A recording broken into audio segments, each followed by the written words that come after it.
Friends बेखिनियाव आङो anything MJ नि सायाव फंनैसो बुंनो थाखाय फैदों। एनिथिं एमजे नि सायाव आं जेबो गाज्रि बा मोजां जेबो बुङा आङो। बाथ्राया जाहैबाय जोङो एनिथिं एमजे निफ्राय मा सोलोंनो हायो, बिनिफ्राय मा मोजां गाज्रि बे सोलोंनो हायो बेखौ बुङाखै आं।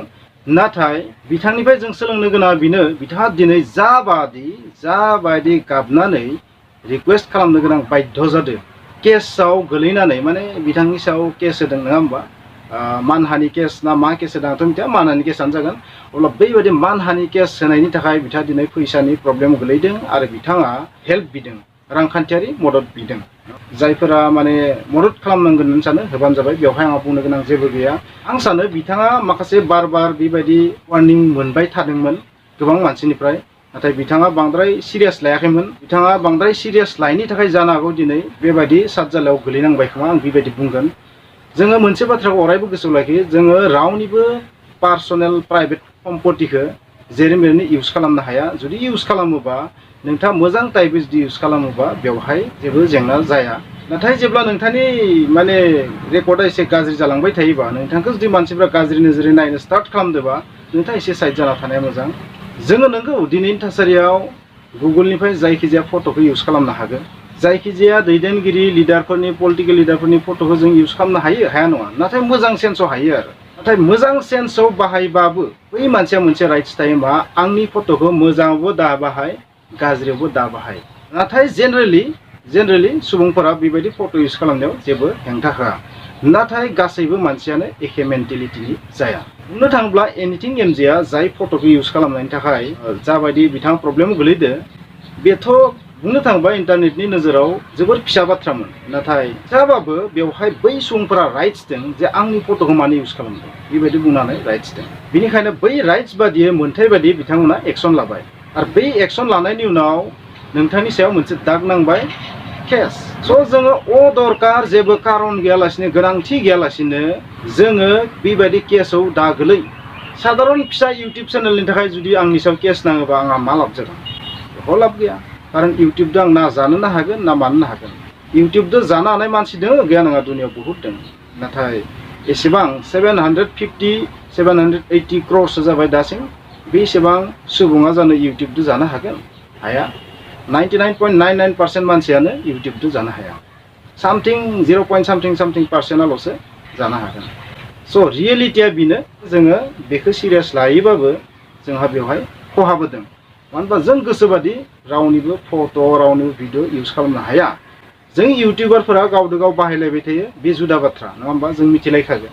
सोरबा पलिटिकेल लिडारनि पिक्सारखौ जों बाहायो, सोरबा गेदेर मानसिनि पिक्सारखौ जों बाहाया नङा, बहुद बाहायो, आंथ' बहुद बाहायो।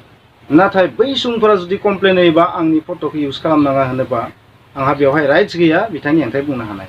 स' बेनो जादों जानो हागौ बै बर'नि गेदेमा सुबुं बिथांमोना नामखौबो लाला आं रावनिबो, बिथांमोना जाबायदि केस होदों, मोनसे लिरगिरि गौथुमा केस होदों एमजेनि सायाव, बै केस होनाया लिगेल मोनसे प्रसिडिउर जे बिसोरहा राइट्स दं बेबायदि केस होनो हानाय। नाथाय जों जुदि इमसनेलि नायोबा बै केसआबो जेबो ओंथि गैया नङा होमबा।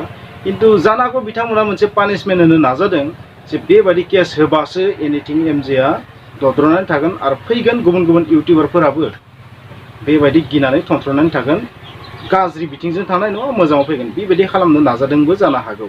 आरो बेवहाय मोनसे बाथ्राखौ नुबाय थादों जोङो, जे निमाहा बिनायनि जि स्टाइल, एनिथिं एमजेनि निमाहा बिनायनि स्टाइलखौ गोबां मानसिया माने मोजां जायाखै बेबायदि बुंनो नाजादों। निमाहा बिनाया बेसे मोजां गाज्रि जादों बेखौथ' बुङा, नाथाय आं मोनसे बाथ्रा बुंगोन, निमाहा बिनायाव जायखिजाया निमाहा बिनायनि जि प्रसेस, बै प्रसेसनि जेबो लिरखानाय गैया माबायदि निमाहा बिनांगोन। नाथाय बे बाथ्राया सैथो, जेसेबां हायो नोंथाङा निमाहा बिनाय समाव गुबुनखौ दाय होनो हाया। गुबुननि नों फंसेबो गाज्रि बुङालासिनो निमाहाखौ बिनो हानांगोन, गुबुनखौ इनसाल्ट खालामालासिनो निमाहा बिनो हानांगोन। नोंथाङा ओरैबायदि निमाहा बिनो हानांगोन जे फिउचाराव बेबायदि आं मावलिया, एसुरेन्स होनो हानांगोन। निमाहा बिनायाथ' बेबायदिनो नङा होमबा। मुंदांखा इउटिउबार प्रकाश नार्जारि बिथाङा मोनसे आसि दिन्थिदों मा निमाहा बिनाय स्टाइला मोजां जायाखै। आरो बेबायदिनो सोरबा सोरबा बुंबावदों, मेसेजफोरावबो नुदों, एसे भिडिअ बानायनानै रावबो बुङाखै। निमाहा बिनायनि स्टाइला सोरनिया मा स्टाइल बेखौ बुंनो जोंहा जेबो राइट गैया, बेबो मोनसे बाथ्रा। खिन्थु निमाहा बिनाया ओरैबायदि, निमाहानि ओंथियानो जाहैबाय मा, गुबुनखौ नोङो जेबो बुंनो हाया, जेबो फंसेबो 1%बो इनसाल्ट वार्ड बुंनो हानाय नङा, बा बिखौ जावफिननो हानाय नङा। बेखौ माबा मोनसे डाउनग्रेड खालामफिननो नाजानाय जानाङा निमाहा बिनाया। बिथांनिफ्राय जोंनि सोलोंनो गोनाङा बेनो, फिन आं बुंफिनगोन जे जोंनि सोलोंनो गोनाङा बेनो, जोङो रावनिबो प्राइभेट लाइफखौ फट'आनो जा भिडिअ'आनो जा जायखिजायानो जा बेखौ गोसोबादि इउज खालामनाया 99% बिपदथ' जाया, नाथाय माब्लाबा नोंथाङा 1% बेनिफ्राय बिपद जानो हागौ। आरो बेनो जादों रेयार केस एनिथिं एमजेनि बेलायाव। गोबां समाव बिथाङाथ' गोबां भाइरेल भिडिअ होयो नङा होमबा? बै भाइरेल भिडिअ होसेयावबो बिथाङा एसेबां गिदिर गिदिर प्रब्लेम गोलैयाखैमोन, नाथाय बिथाङा जाय फट'खौ होदो बै फट'आथ' बुंनो थाङोबा जेबोआनो नङा, बेवहायनो बिथाङा खैफोदाव गोलैबाय। बेनिखायनो जायखिजाया समावनो जों खैफोदाव गोलैनो हागौ इउटिउबारफोरा। दिनै जायफोर जों फट'फोरखौ बाहायो बै फट'नि बिगोमाफोरा माब्लाबा जोंनि सायाव कमप्लेनबो होनो हागौ, जेबो गेदेर बाथ्रा नङा। बेनिखायनो बै कमप्लेन होनाय समाव नोंथाङा जोबोर गुरै जानानै सिं जानानै निमाहा बिनो हानांगोन।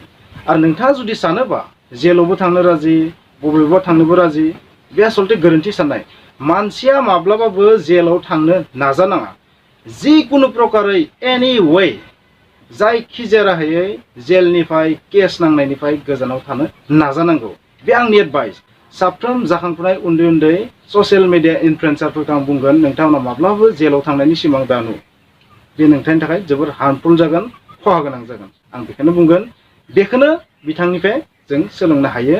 जायबादि माने गुरै जानानै रिकुवेस्ट खालामदों बेखौ जों धन्यबादबो होनांगोन। सासे इउटिउबार हिसाबै आं बेखौनो बुंगोन, धन्यबाद होनांगोन। बिथाङा खमसे खम निमाहा बिदोथ'। बिथांनि निमाहा बिनाया बेसेबां मोजां जादों जाय बिदों मेटार नङा। नाथाय बिथाङा मोनसे बाथ्राखौ बुंबावनांगोन आरो बार बार, जे निमाहा बिनाया गोरोन्थि जादोंबा आरोबाव निमाहा बिफिनबावबाय। ए टाइपनि थाङोबा जानो हागौ बिथांनिफ्राय केसआ गैया जागोन खोमा। जोङो सासे इउटिउबार हिसाबै रावबो बर' इउटिउबारफोरखौ बेबायदि केसआव फासिनानै थानाय बा बेबायदि जेंनायाव गोलैनाय बेखौ माब्लाबाबो लुगैया। जोंनि गेजेराव दान्थे बिदान्थे नांलाय खमलाया जादोंबाबो जेबो नङा, नाथाय बेबायदि केस जालायनाय सासे बर' सेंग्रा बेबायदि केस जानाय, बिथांनियाव साबसक्राइबाराबो खम नङा, बहुत बुरजाबो हिसाबै बिथाङा बेबायदि केस जानानै जेंनायाव गोलैना थानायखौ जों इउटिउबार हिसाबै लुबैया। आरो बे बाथ्रायाबो सैथो, जाखांफुनाय ससियेल मिडिया इनफ्लुएन्सार नोंथांमोनखौ बुंगोन, नोंथाङा जुदि ससियेल मिडियायाव गोरोन्थि खालामोबा, नोंथांखौ बासायनो थाखाय नोंथांनि भिउआर बिथांमोना माब्लाबाबो फैनाय नङा नोंथांनि खाथियाव। नोंथांखौ बासायनो रावबो भिउआरा फैनाय नङा। बेनिखायनो नों बासायनांगोन गाव हारसिंसो। भिउआरफोरा मोनसेल' खामानि मावनो हायो, रां दान होनानै, अनसुंथाइ होनानै मदद खालामनाय, बास। नाथाय नोंथांजों अन दा स्पट फैनानै नोंथांखौ खैफोदनिफ्राय बासायनो हाया। रांखान्थियारि मददथ' खालामनो हागोन, खुगाजोंथ' गोबां मदद खालामनो हागोन, मटिभेटथ' खालामनो हागन, नाथाय प्रेक्टिकेलि जायगायाव फैनानै नोंथांखौ रावबो बासायनो हाया। दिनै एनिथिं एमजे बिथांनि भिडिअफोरा एसेबां भिउ जायो, इमान लाखआव भिउ जायो, 80-90 हाजार भिउ जायो। बै भिउआर बिथांमोना दिनै सासेबो बिथांनि खाथियाव थांनानै बिथांखौ बासायाखै। जानो हागौ बिथांमोना एसे एसे रांनि अनसुंथाइ होनानै बिथांखौ हेल्प खालामगोन। बेबो खिन्थु जोबोर गिदिर हेल्प। आरो बेबायदि बासायनांगोन। नाथाय बेबायदि खनसे खैफोदाव गोलैनायनि उनाव मानसिया फिउचाराव बेबायदि जेंनाफोरा जोबनायनि उनावबो जुदि फिन एखे गोरोन्थिखौनो बार बार जुदि खालामबाय थायोबा बे खिन्थु गाज्रि बिथिं।